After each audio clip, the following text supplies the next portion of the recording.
അവരുടെ ഇതിപ്പോ ആദ്യം തുടക്കത്തിൽ പറയാനുള്ളത് മതപരിവർത്തനം എന്ന വകുപ്പ് ചുമത്തിക്കൊണ്ടാണ് ഇവരെ ആദ്യം അറസ്റ്റ് ചെയ്തത്. എന്നാൽ ഈ കൊണ്ടുവന്ന പെൺകുട്ടികളും ക്രിസ്ത്യാനികളാണ് എന്നും മനസ്സിലാക്കിയ ഉടനെ വളരെ തന്ത്രപരമായി ഇത് മനുഷ്യക്കടത്ത് എന്നുള്ള വകുപ്പ് ചേർത്തുകൊണ്ട് അവർ കേസ് ഫയൽ ചെയ്യുകയാണ് ചെയ്തത്. അവർക്ക് അങ്ങേയറ്റം ഇവിടെ സൂചിപ്പിച്ചു കഴിഞ്ഞാൽ ഞാൻ ആവർത്തിക്കുന്നില്ല. ഇന്ന് ഞങ്ങൾ ജയിലിൽ ഈ 2 കന്യാസ്ത്രീകളെയും അവരോടൊപ്പം ഈ പെൺകുട്ടികളെ അവരുടെ നാരായൺപൂർ ജില്ലയിൽ നിന്നും ഗ്രാമത്തിൽ നിന്നും അവരെ ഈ സിസ്റ്റർമാരുടെ അടുത്തേക്ക് കൊണ്ടുവന്ന അവരുടെ സമുദായത്തിലുള്ള ഒരു ചെറുപ്പക്കാരൻ, അദ്ദേഹം ഈ ജയിലിൽ ഇവിടെയുണ്ട്. അദ്ദേഹത്തെയും കണ്ട് വളരെ വിശദമായി സംസാരിച്ചു. ഈ 2 സിസ്റ്റേഴ്സിൻ്റെയും ആരോഗ്യസ്ഥിതി, അവർ സീനിയർ സിറ്റിസൺസ് ആണ്, അവരുടെ ആരോഗ്യസ്ഥിതി നല്ലതല്ല. അവര് 2 പേരും പല വിധത്തിലുള്ള അസുഖങ്ങൾക്ക് മരുന്ന് കഴിക്കുന്നവരാണ്. ഒരു സിസ്റ്റർ കേരളത്തിൽ നിന്നുള്ള ഒരു ആയുർവേദ മരുന്നാണ് കഴിക്കുന്നത്. അത് ഈ പെൺകുട്ടികളെ നാരായൺപൂരിൽ നിന്ന് ഇവിടെ കൊണ്ടുവന്ന് സ്റ്റേഷനിൽ ഈ മറ്റ് സിസ്റ്ററിന്റെ കൂടെ വിടാൻ വേണ്ടി വന്നതാണ്. ആ സിസ്റ്റർ അവിടെ നിന്ന് 2 മരുന്ന്, ഒരു ഗുളിക മാത്രമാണ് കൊണ്ടുവന്നത്. പിന്നെ തിരിച്ചങ്ങോട്ട് പോയി അത് ബാക്കി കഴിക്കാമെന്നുള്ള ഒരു പ്രതീക്ഷയിലാണ്. പക്ഷേ ആ മരുന്നുകൾ ഇവിടെ ലഭ്യമല്ല, അവർക്കാരും അത് എത്തിച്ചു കൊടുക്കുന്നില്ല. അത് കേരളത്തിൽ മാത്രമേ ലഭിക്കുകയുള്ളൂ എന്നാണ് പറഞ്ഞത്. ആർത്രൈറ്റിസ് ഉണ്ട്, അങ്ങനെ പല വിധത്തിലുള്ള അസുഖങ്ങൾ. അവരെ തറയിലാണ്, ആർത്രൈറ്റിസ് ഉള്ള ഇവരെ തറയിലാണ് കിടത്തുന്നത്. അതൊക്കെ അവർക്ക് പ്രശ്നമാണ്. ആരോഗ്യം അവരുടെ നല്ലതല്ല. ജയിൽ അധികാരികളോട് ഞങ്ങൾ പറഞ്ഞത് അവരെ അടിയന്തരമായി ആശുപത്രിയിൽ കൊണ്ടുപോകണം, വൈദ്യസഹായം നൽകണമെന്ന് പറഞ്ഞത് അംഗീകരിച്ചിട്ടുണ്ട്. ജില്ലാ ആശുപത്രിയിൽ കൊണ്ടുപോകാമെന്ന് പറഞ്ഞിട്ടുണ്ട്. ചെറുപ്പക്കാരനെ കണ്ടു, അവൻ പറഞ്ഞ അതിക്രൂരമായി മർദ്ദിച്ചു അവനെ സംഘപരിവാർ സംഘടനകൾ.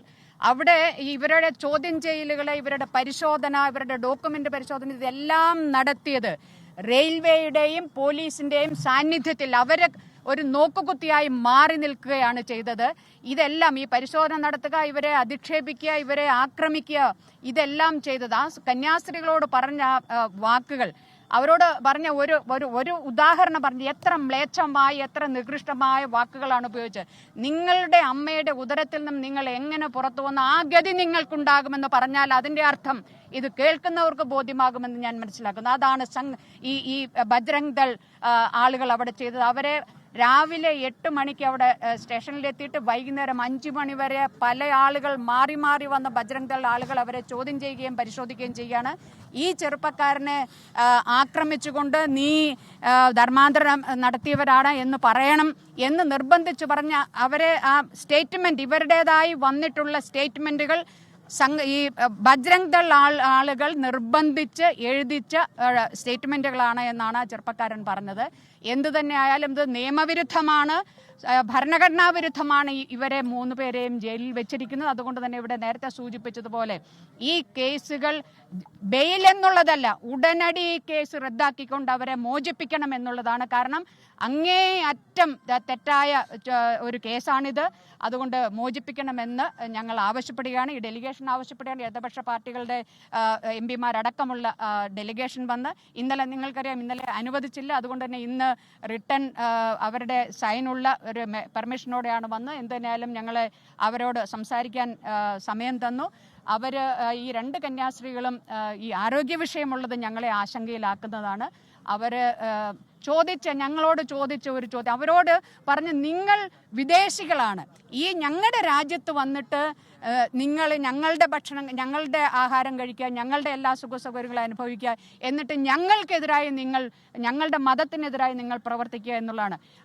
ഇവർ ആക്രമിച്ചതിനേക്കാളും ഇവർ അബ്യൂസ് ചെയ്തതിനേക്കാളും അവരെ ഏറെ വേദനിപ്പിച്ച, ഞങ്ങളോട് സംസാരിക്കുന്നതിനിടയിൽ അവർ വിങ്ങിപ്പൊട്ടി കരഞ്ഞ ഒരു സാഹചര്യം എന്ന് പറയുന്നത്, ഞങ്ങൾ എന്താ ഈ ഭാരതത്തിന്റെ, ഇന്ത്യയുടെ പൗരന്മാരല്ലേ എന്നുള്ളൊരു ചോദ്യം അവർ പൊട്ടിക്കരഞ്ഞുകൊണ്ടാണ് ഞങ്ങളോട് ചോദിച്ചത്.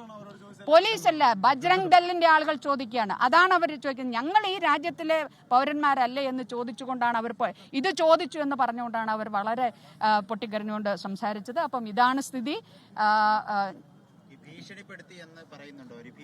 തീർച്ചയായിട്ടും ഭീഷണിപ്പെടുത്തിയെന്ന്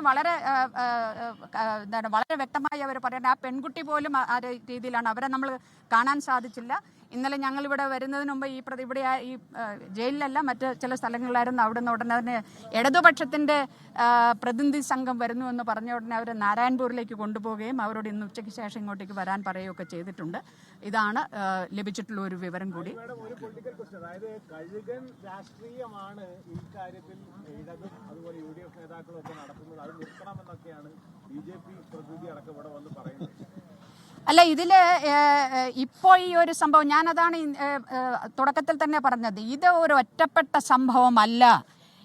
ഇതിനു മുന്നേയും എത്രയോ കോൺഗ്രസിന്റെ കാലത്ത് പോലും ഇവിടെ ക്രിസ്ത്യാനികൾക്കെതിരായി ഈ ഛത്തീസ്ഗഡിന്റെ മണ്ണിൽ അതിക്രമങ്ങൾ നടന്നിട്ടുണ്ട്. അത് കുറെ കൂടി തീവ്രമായി BJPയുടെ ഗവൺമെന്റ് വന്നതിന് ശേഷം ഞാൻ പറഞ്ഞു, ഈ BJPക്ക് ഒരു അജണ്ട, BJP മുഖ്യമന്ത്രിക്ക് കൊടുത്തിരിക്കുന്ന അജണ്ട ധർമാന്തരണം നടത്തുന്നു എന്ന് പറഞ്ഞാൽ മതപരിവർത്തനം നടത്തുന്നു എന്ന് പറഞ്ഞ് ക്രിസ്ത്യാനികളെ ടാർഗറ്റ് ചെയ്യുക എന്നുള്ള ഒറ്റ മാൻഡേറ്റാണ് മുഖ്യമന്ത്രിക്കുള്ളത്. ആ മാൻഡേറ്റ് അത് പൂർത്തിയാക്കുന്നതിന് വേണ്ടിയുള്ള പരിശ്രമമാണ്. BJP അതിന് മറുപടി പറയണം. ഏത് നേതാവാണ് BJPയുടെ പറഞ്ഞാലും ഇവർ ഇന്ത്യൻ സിറ്റിസൺസ് ആണോ എന്നുള്ളത് അവർ പറയണം. ഇവിടെ വന്ന് നടത്തിയിട്ടുള്ള ഈ സാമൂഹിക പ്രവർത്തനങ്ങൾ, അതുപോലുള്ള അവരുടെ ജീവകാരുണ്യ പ്രവർത്തനങ്ങൾ, അതെല്ലാം അവർക്ക് അവകാശമുള്ളതല്ലേ എന്ന് പറയണം. ഇതെല്ലാം BJPയുടെ ആളുകൾ പറയണം. ഇതെന്തുകൊണ്ട് മുഖ്യമന്ത്രി മുന്നിട്ട് നിന്ന് ഇത്തരത്തിൽ ആക്രമണം നടത്തുന്നു എന്നുള്ളതിന്റെ മറുപടി BJP നേതൃത്വം പറയണം. ലോകത്തെവിടെയായാലും ഏത് സമയത്തും 24 വാർത്തകളും ഓഗ്മെന്റഡ് റിയാലിറ്റി പാക്കേജുകളും എക്സ്പ്ലെയിനറുകളും വിശദമായി കാണാൻ ഞങ്ങളുടെ YouTube ചാനൽ നിങ്ങൾക്ക് സബ്സ്ക്രൈബ് ചെയ്യാം.